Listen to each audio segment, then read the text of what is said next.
Boa noite, bem-vindas, bem-vindos. Que bom que estamos aqui para mais um ITK Comenta. Para aqueles que chegam pela primeira vez, esse é o momento do dia, né? Momento da semana onde nós temos o ITK Comenta, que é um quadro onde nós respondemos algumas perguntas, falamos sobre temas diversos. Nosso bate-papo semanal, às terças-feiras. Bem-vindas, bem-vindos. Muito bom encontrá-los aqui, muito bom estar aqui com você.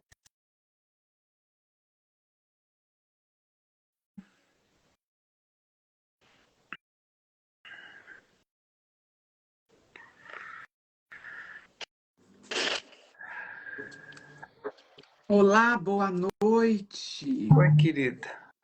Tudo bom, querido? Chegaram Chegamos ontem. na casa de vocês de Campinas? Não, estamos em Avaré ainda. Estão aí ainda, meu Deus. Já estamos, iremos em breve. Ok. Cadê o outro? O outro deveria estar aqui, ainda não chegou. Enquanto isso, vamos aqui, né? Aguardando. Vamos nós esperando o menino chegar. Ele está com as meninas? As meninas estão aqui. Aí Ah, deixou as meninas na sala e vamos. deixou as meninas aonde? Aqui na sala, vai fazer lá do quarto. Eita, elas vão ficar sozinhas na sala? Não, Lili tá aí. Ah, então tá bom. O outro está atrasado. E o problema é que o outro está com as perguntas, né? Pois Então temos aqui. temos que ficar aqui enquanto isso, Chegou, batendo um chegou, papo. Chegou, pronto. chegou. Graças a Deus.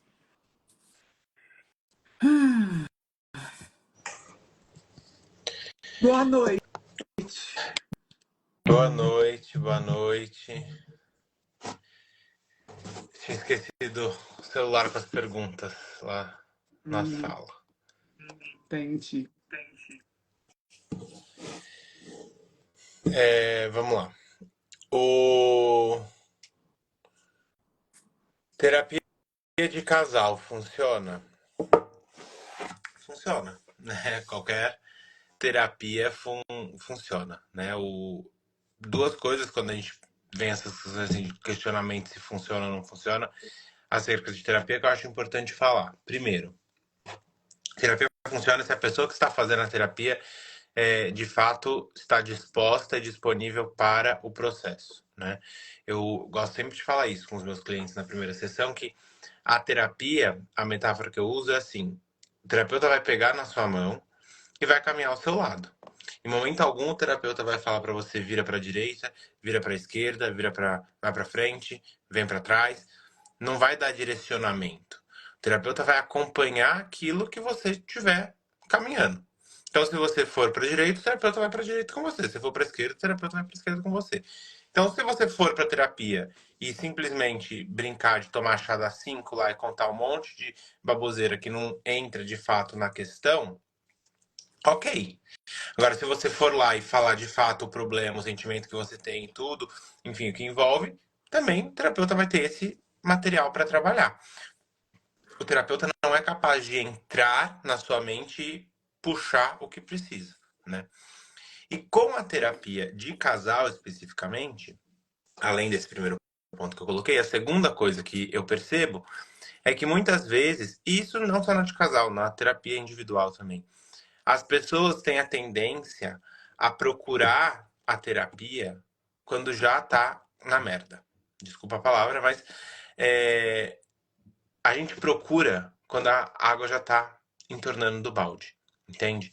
Quando alguma coisa já apertou, quando alguma situação não tá mais tão legal, né? Na terapia de casal especificamente, as pessoas vão procurar quando já estão pensando em se separar, né?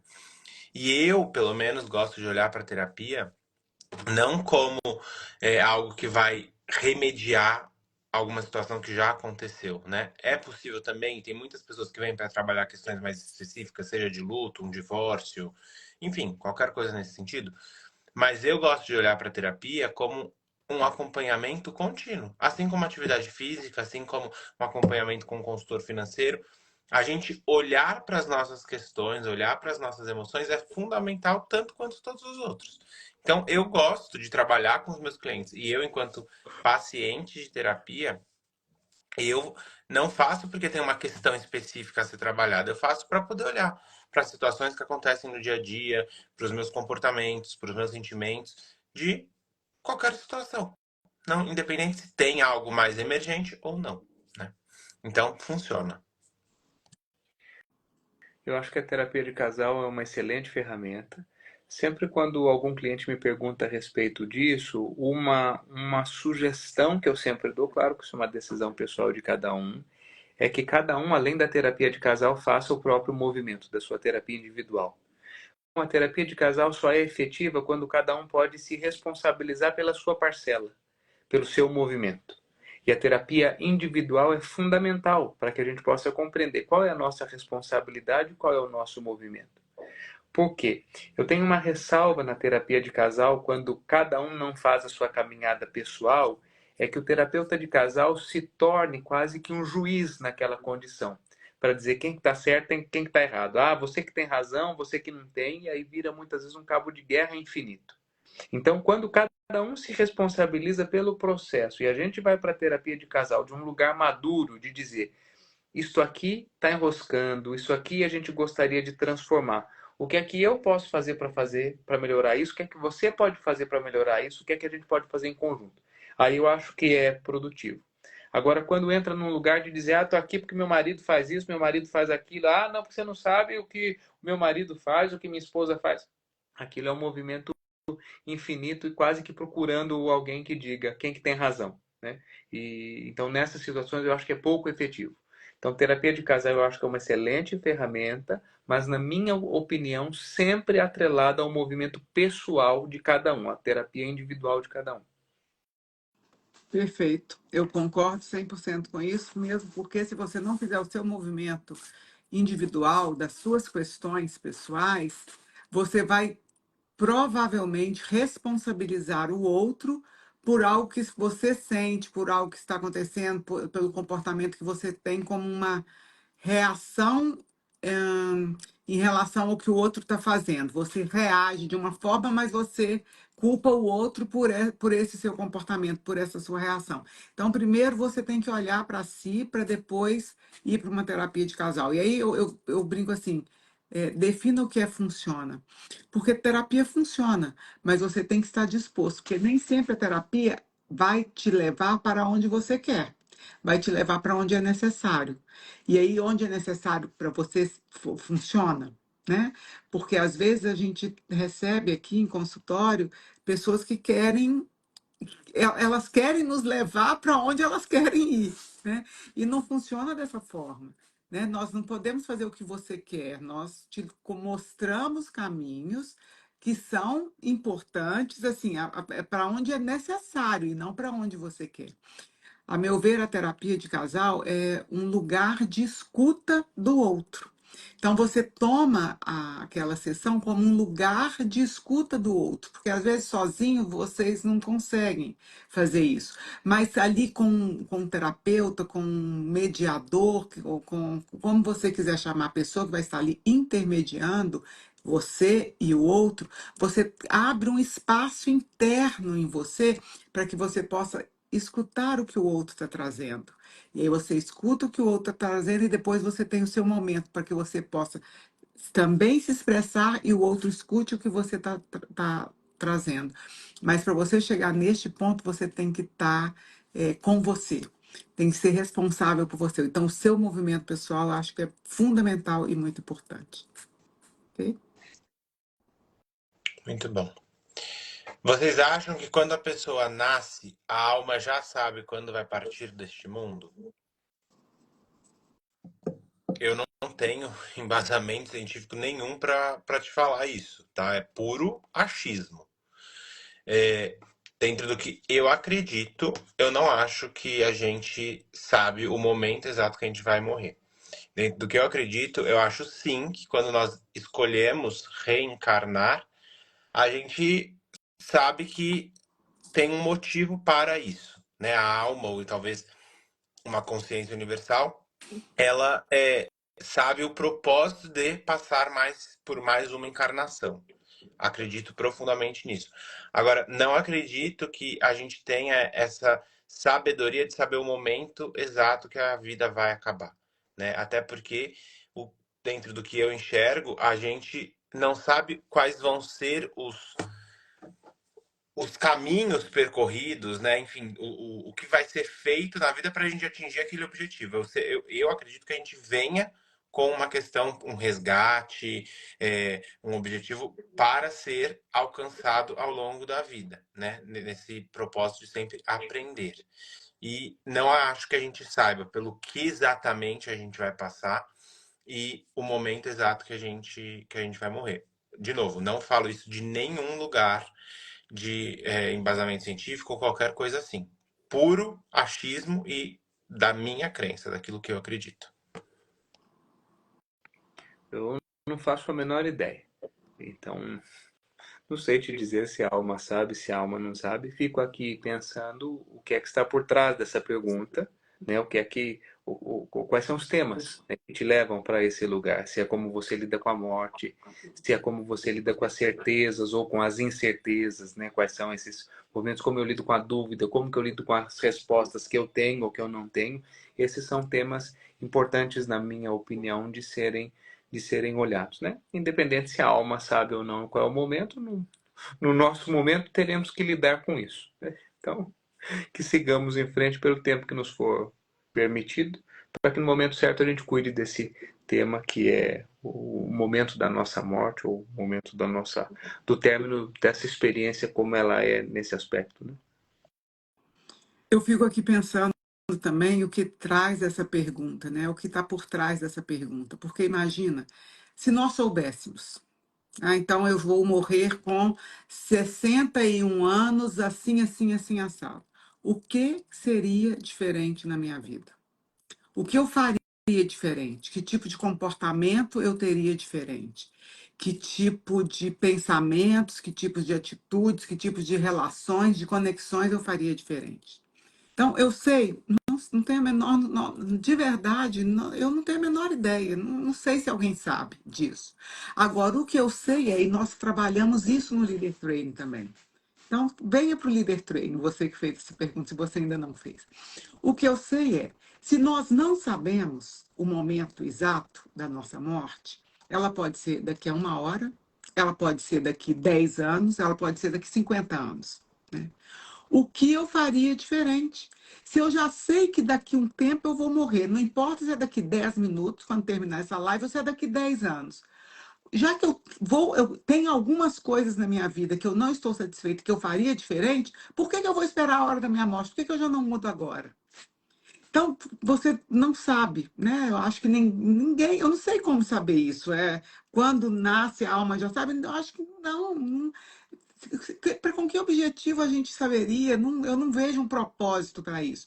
O que eu vejo é, se nós não sabemos, e se tem algo em nós, né? Essa pergunta me leva a este pensamento. O que mudaria se você soubesse?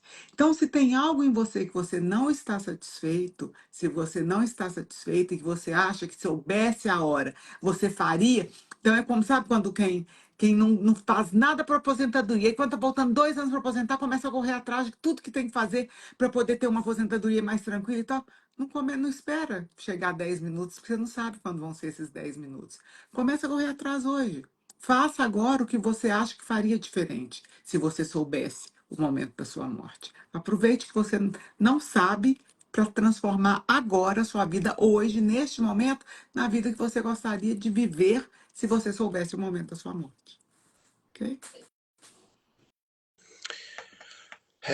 Como lidar com uma pessoa arrogante sendo ela da família? Como lidar é como você lida com qualquer outra pessoa, né? Porque o fato da pessoa ser arrogante não tem nenhuma questão sua, né? É um problema da pessoa.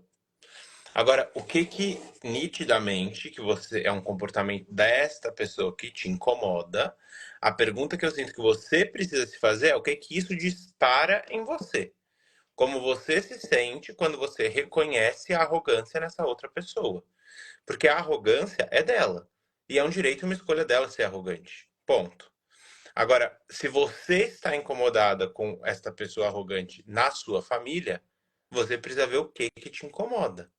Como você se sente em relação a essa pessoa. Se de alguma forma, por ela ser arrogante, você se sente em algum momento menosprezada, por ela ser arrogante, se em algum momento você se sente excluída, você se sente deixada de lado, você se sente inferior, não sei. Mas eu colocaria atenção no que este comportamento desta outra pessoa dispara em você. Porque é nisso que você tem a área de atuação e como trabalhar. O jeito dela ser é direito dela e tá tudo certo. Você pode, por exemplo, escolher não conviver com essa pessoa. Também é um direito seu, né? Então, eu olharia para o que isso desperta em você e deixa o comportamento dela com ela. Exato. Como lidar com essa pessoa? Lide bem. Lide da melhor maneira que você puder, sabendo que o comportamento dela não tem nada a ver com você.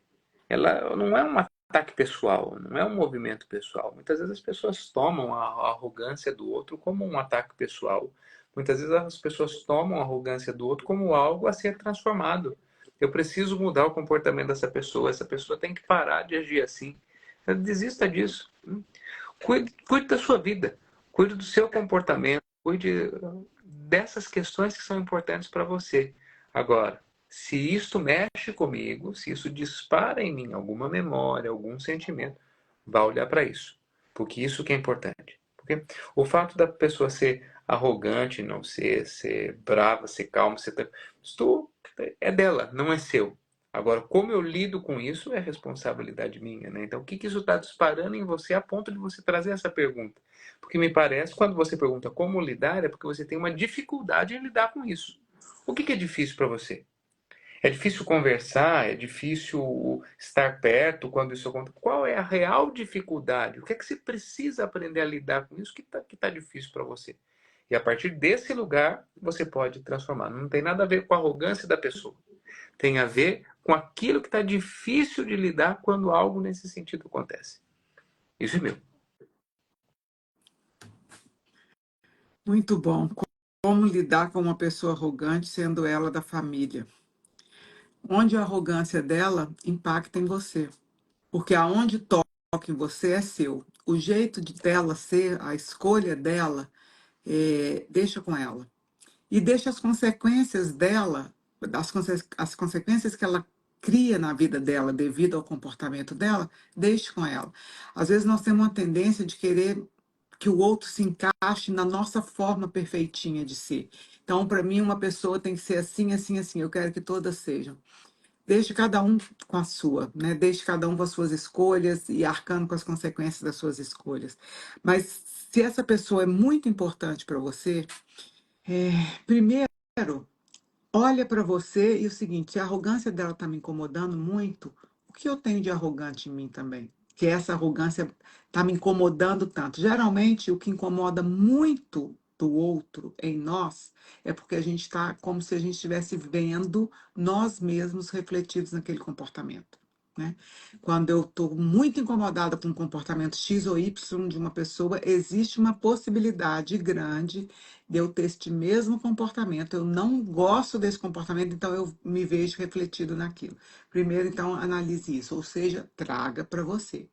A nossa maior aprendizado, o maior aprendizado da nossa vida é vamos trazer para nós tudo aquilo que nos incomoda, tudo aquilo que causa raiva, traz para você, deixa o outro para lá, deixa o outro viver a vida dele, traz isso tudo para você, porque assim você transforma, assim você cresce, assim você muda.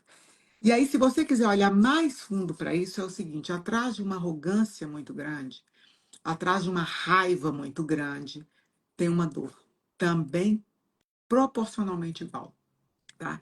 Então, atrás de uma arrogância muito grande, pode existir uma dor, uma pessoa, uma criança, um adolescente, um jovem, que em algum momento da vida se sentiu tão pequeno, tão diminuído, tão menos que para sobreviver ele teve que encaixar-se naquela arrogância, como se a única forma dele sobreviver fosse aquela. Então, atrás de uma arrogância muito grande, atrás de uma raiva muito grande, existe uma dor proporcionalmente igual.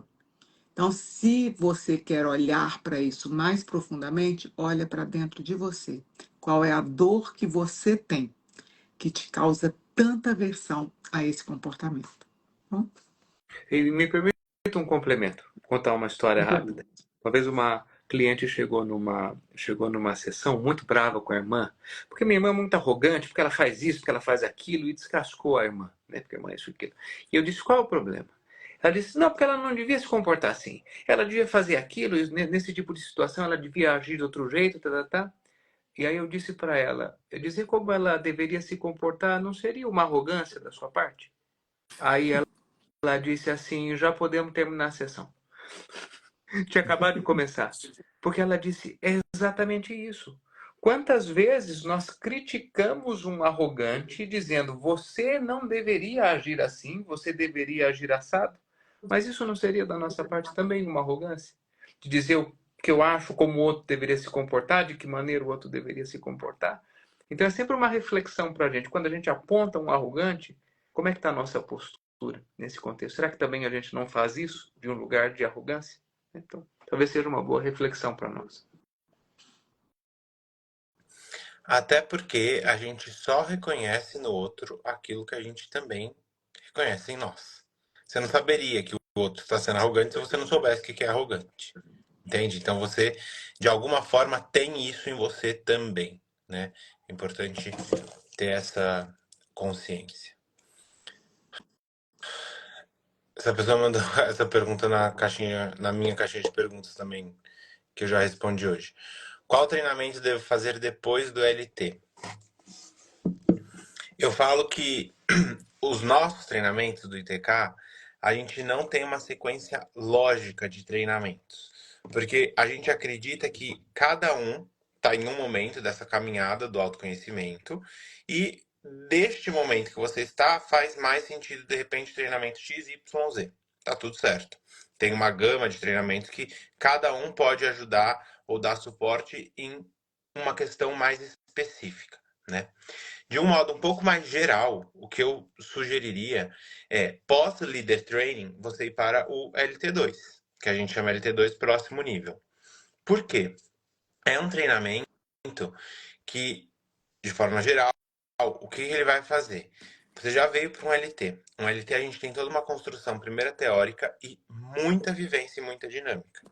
O que causa o resultado, para quem já participou sabe, no final. O LT2, como a gente parte do princípio que todas as pessoas no LT2 já participaram do LT, a gente não tem a construção teórica. Então a gente já entra direto com dinâmica e vivência, desde a sexta-feira. Com isso, é um treinamento extremamente mais intenso e mais profundo, que, óbvio, chega num resultado também muito maior de transformação. O que este curso, para mim, né, enquanto aluno, quando eu fiz, o maior ganho que eu tive foi acessar e reconhecer uma coragem que existe interna e não buscar essa coragem em recursos externos, que é muito comum. Então, é um curso que, do meu ponto de vista, ele traz muita força. Força principalmente de você reconhecer o seu próprio potencial. Então, sem entender da sua história, de que lugar, contexto você faz essa pergunta, se eu pudesse te sugerir um treinamento para fazer pós-LT, seria o LT2. Que está devidamente respondido. Permita que o seu coração fale qual é o seu movimento, experiência pessoal. Eu, depois do meu LT, eu também fiz o LT2, então logicamente, fez uma sequência para mim, emocionalmente também fez sentido, então esse foi o caminho que eu trilhei. Se me perguntarem se foi bom, para mim foi muito bom. Então, deixe que o seu coração te encaixe no próximo movimento, caso você queira dar o próximo passo. Né?